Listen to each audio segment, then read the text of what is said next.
સંકલ્પ શું છે? તો દ્રઢ ઈચ્છા શક્તિ. આપણે નક્કી કરવું કે મારે શું કરવું છે અને હું શું કરી શકું.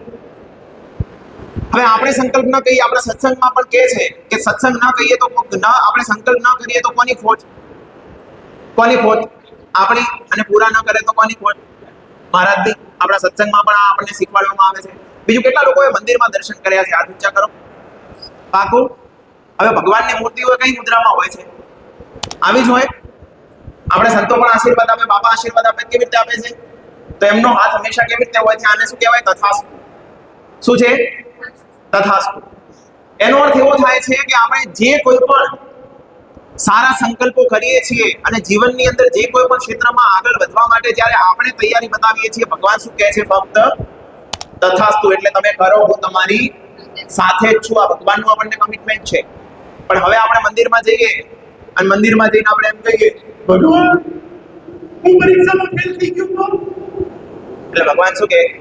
તથાસ્તુ. તું ફેલ જ થઈશ, કારણ કે તે એવું વિચાર્યું છે. હવે તારે ફેલ થવું છે પછી ભગવાન કેમ ના પાડે? એટલે મૂળ મુદ્દે સમજવાનું એવું છે કે ભગવાનને ક્યારેય કોઈ મોડી વાત કરે ગમતું નથી. ભગવાનને તો એ ગમે છે કે આપણે બધા કયા લેવલના સંકલ્પ કરીએ અને કયા લેવલની સિદ્ધિ માટે આપણે પુરુષાર્થ કરીએ. પણ એ પુરુષાર્થ થાય, એ આપણને સફળતા મળે, પણ એ બધાની શરૂઆત ક્યાંથી થાય? સૌથી પહેલા સંકલ્પથી. ક્યાંથી શરૂઆત થાય છે? સંકલ્પથી.